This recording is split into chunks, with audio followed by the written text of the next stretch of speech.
Welcome back, viewers. You are still tuned into Prime Live, and do stay tuned for an exciting and exhilarating interview specifically for all you gaming fans out there. We are so privileged to welcome Triv Moodley, who is from the Gran Turismo South Africa Sim Racing League. Join us as we delve into the league itself, as well as maybe you'll be lucky enough to get some tips and tricks from someone who is a professional in the gaming sphere. Triv, thank you so much for joining us on Prime Live. Thank you so much for having me. It's an absolute pleasure. I mean, the gaming community is huge and it's growing exponentially by the day in South Africa. We're seeing gaming competitions, and Gran Turismo is, of course, popular and famous all around the world, and for good reason, of course. Now, we're so privileged to have you in studio with us, and I'm excited to delve into this conversation because gaming, of course, is gaining so much of popularity, but there's also a lot of evolution, a lot of changes that are coming that make it even more exciting. But to just delve us into this conversation. And for anyone who isn't yet into gaming but is thinking about getting into it, can you talk to us a bit more about what sim racing actually is? The easiest way I can explain it is sim racing is the cheapest form to enter the racing market at this point in time. It's also a great pastime. Us that grew up playing Gran Turismo on our PlayStation 1s, kids getting into racing nowadays. It's a very cheap alternative instead of buying your own vehicle, so you can game with your friends, have a nice evening at home, a good weekend of enjoyment as well. Sim racing comes in many forms, be it on your PlayStation, your computer, your Xbox, and various others as well. It's just an awesome time with friends. It absolutely is. I mean, it's bringing me back to the memories of going to the arcade as a kid and, playing all the racing games. I mean, you're coming out last, but you feel very, very cool, in that simulation and in that experience. And, I remember when PlayStation 1 actually came out, it was such an exciting and exhilarating thing that we could bring this entire element of the arcade to be able to bring it home, and look at where we are now. But let's talk about your journey when it comes to GTSA. Talk to us about how your involvement started, how you started gaming, and what actually motivated you to get into the space. Yeah, that's an awesome point, I think, to start on. I had a PlayStation 1 like most people. I was very privileged at the point in time to have one gifted to us by our mom. Gran Turismo was definitely my first game I played, and from then I was hooked. It took a few years for me to get into online gaming, as it wasn't as accessible to most people as it is nowadays. But once the opportunity came, Black Friday came about, I bought my PlayStation 4. It came with Gran Turismo Sport at the time. And then I found the Gran Turismo Sport Racing League on Facebook, which was quite lucky. And it was just around the time I got my PlayStation, and I jumped into their first races, the first season that was ever held. And ever since then, I realized sim racing wasn't just something fun to do, but it was also an escape from reality. Something that can take the stress of the days away, just help you out in managing your stress levels and creating enjoyment in such a way that you don't need to have such a big expense every day you want to go out. Ever since then, I've been the type of person who wants to help wherever I can. I started as a normal racer in the league, and now I'm one of the admins and a steward as well. We use the racing league to bring people into the game, and we have people of all varying ages, from people still in school to people that are retiring age as well. So it's definitely an awesome place to meet people of varying skill levels. So yeah, GTSA is for everyone. Thank you for sharing your journey with us. And I think a lot of our viewers at home who play can also, relate a lot to your journey and your experience starting to play. I think for me, I don't know if I'm about to say a swear word, but my first game I played when I got a PlayStation was actually Tekken. And GTA came much, much later. Gran Turismo came much, much later. But I think we all have, those fond memories growing up, starting out with your first game and getting together with friends. And like you said, I think gaming can provide such a much needed escape from the craziness and the stress of reality. And we all are always looking for some kind of hobby to take us away from reality, to take us away from that kind of escapism place. And, thank you for sharing your personal journey with us as well. I want to talk more about the league itself and, how you're managing to incorporate that sense of competitive level, but also, of course, it's a definitely very competitive, but also that much needed element of fun. And like you said, it is open to people of all different ages as well as all different skill levels. Can you talk to us a bit more about how it all works? Yeah, so we have various racing leagues happening simultaneously. Our main league is for everyone of all skill levels, of course. We have tuning leagues where you buy a car and you tune it up, add your parts as you want to, you stick to certain restrictions, and that's just more for the guys that like to fiddle with their cars online as well. How we keep it so that everyone from all varying skill levels can join and enjoy themselves is we have different what we call pools. The fastest, most experienced and quickest guys are in pool 1, and then it scales down from there. So you're always racing with people within your skill level. We start the league by doing what we call seeding. So you set a time. That sort of puts you within your skill levels, and then we group like people together.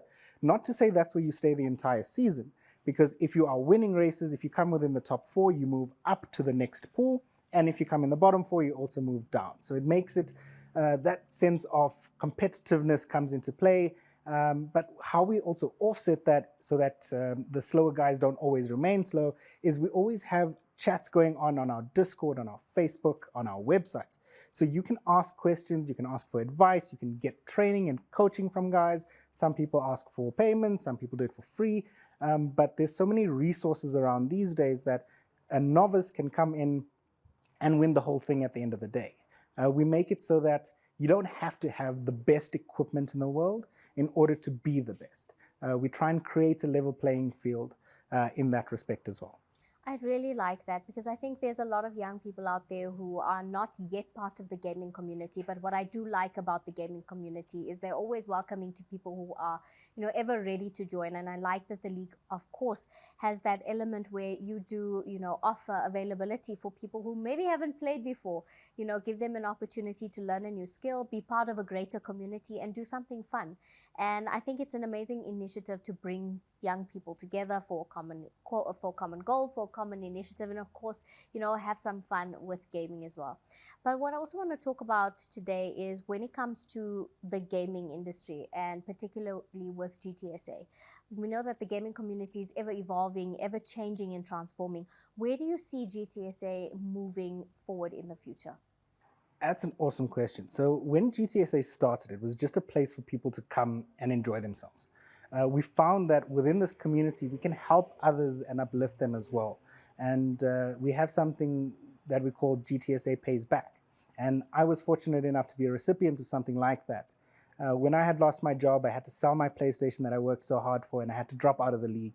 And the guys got together and they gifted me a PlayStation to use until I got back onto my feet, which I did for quite a while. Until recently, I bought my own PlayStation 5 and I gave that PlayStation back to the community, and we're keeping that tradition going as well. So GTSA is not just if you're coming in, you just want to have some fun. The admins on the one point are trying to uplift and grow the community. And the ways that we're doing that is by partnering with great companies, one of which is called TGN, a company based in Randburg.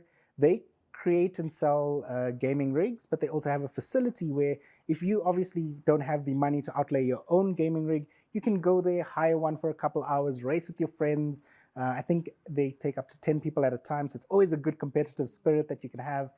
You can see the capabilities of racing rigs. They have a full motion sim, which goes up and down as your car moves around the track. It's very intense. And being in a racing car and being into this, I can tell you it's as close as you're going to get without actually touching the racetrack itself.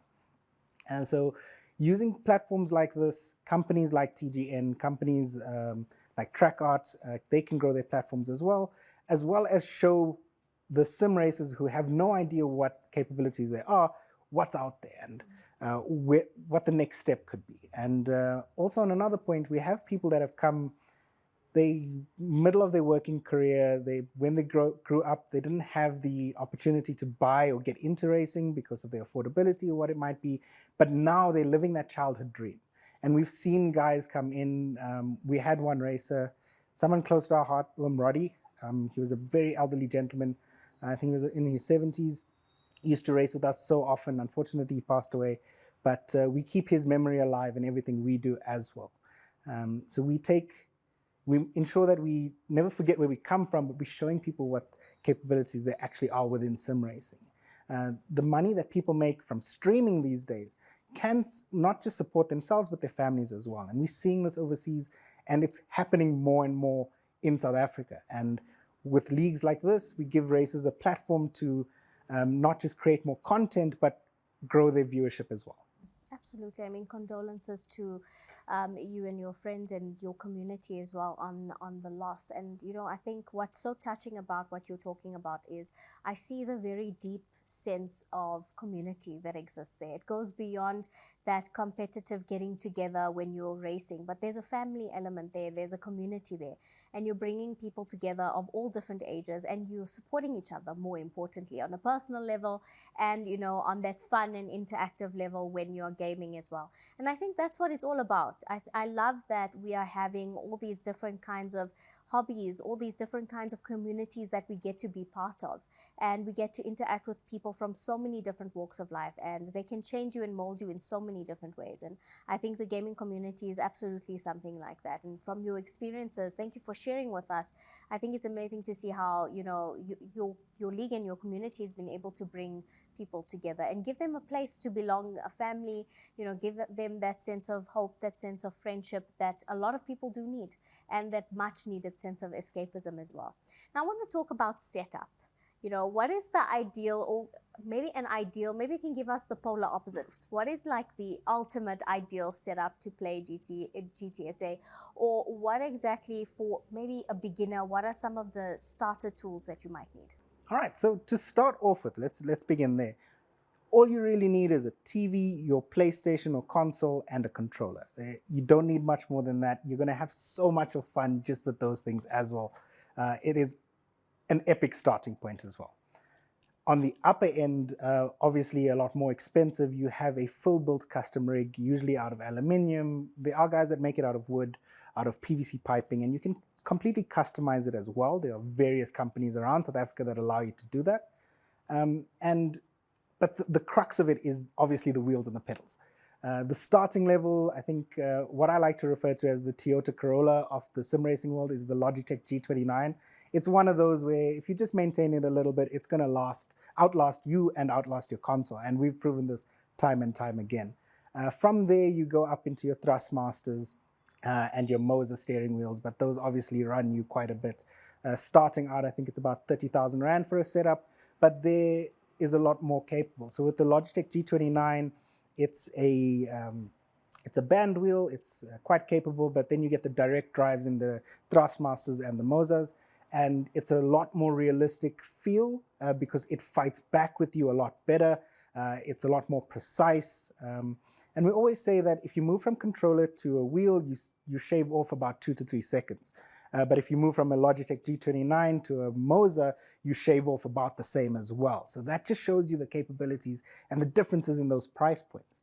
That being said, just to let everybody out there know as well, you don't need the high-end equipment, not to just have fun, but to win. We've had guys win our entire league on a controller, and they've beaten people with 50, 60,000 Rand setups at home. But having a wheel and pedal setup at home myself, I have to say it's a lot more fun. That does sound like a lot more fun, I will absolutely admit. And, you know, to anyone out there who doesn't understand the importance, you know, of those seconds or those milliseconds, it can take you from first to second place, just those few milliseconds. I only understand that having been a competitive swimmer. I understand how important those seconds are, but it's absolutely incredible to see that even, you know, racers that have the most basic setups are able to win an entire league. So it doesn't necessarily mean, you know, you have the highest tech or the coolest equipment that you're going to win a league. And more importantly, I know that this is an important one for our viewers at home, is that how do they get in touch to be part of the league? How do they get more information? And if you can also share, you know, your social media handles with us as well, how do we keep in touch? Yeah, so for Gran Turismo South Africa, the easiest place to find us is on Facebook. Through our Facebook page, you can find the website where all the league information is on there. You can also speak to the admins directly through there. It will take you through to the WhatsApp helpline as well if you need to chat to someone directly. Our Discord link is also on the Facebook page, so you can join up, chat to the guys directly that are taking part in the races, get to know your teammates, your fellow competitors as well. We have a marketplace on Discord, so guys buy and sell and share information, share setups, and assist. So Facebook is definitely the easiest. My socials on all platforms is Trivs_GG. I post some of the liveries we make, some of the competitions we're having, promote some of our sponsors as well. Thank you for sharing that. I mean, I can't let you go without you sharing perhaps maybe some of your biggest tips and tricks when it comes to your success, or things that have helped you in terms of your success in the gaming industry. If we have any gamers out there who are looking for, some fatherly advice on how to get there, how to get better, and how to improve on their skills, or maybe even someone out there who is a secret gamer and hasn't yet joined a community or a league, and is maybe slightly intimidated to do so and doesn't know how to go about it. So for all of those people out there that are afraid of joining a community because you're not quick enough, in all honesty, your speed doesn't matter. As long as you're willing to race with people around you, or you just want to have some fun, join us. We're an open community. We don't allow any sort of badgering or bullying in our community as well. We're very strict on that point. So anyone from any sort of background, skill level, age group, you're more than welcome to join us, and we encourage that as well. Within the community, we do whatever we can to uplift each other and share tips and tricks. And one thing that I can help with is the best way to get faster is to just keep trying. You're not going to jump on a rig or on your controller and be faster than you were yesterday within 2 minutes. You just got to keep putting in a little bit more time here and there. There's awesome resources online that shows you where to brake on certain tracks, and definitely have a look at those. There's guys on YouTube that stream and show you these tricks. The one trick that I love using is trail braking. It helps you get in and out of the corners a lot faster, a lot better, and a lot smoother. And on that point, the best advice that I think is universal, but if you're not sure of it, it's slow is smooth and smooth is fast.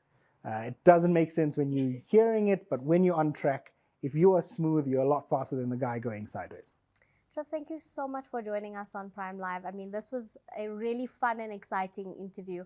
I mean, we love to have, and really be able to showcase people in the tech space. And I love that we were able to bring the gaming in, or the gaming community in, on our interview today. So thank you for sharing with us. Thank you for sharing your journey, as well as the successes of the league, and also maybe opening us up to a community we didn't know that existed, that we might have an opportunity to be part of. So thank you for joining us. Thank you so much for having me. It was an absolute pleasure.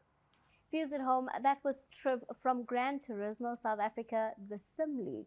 Please do reach out to them on their social media platforms if you would like to be part of the league.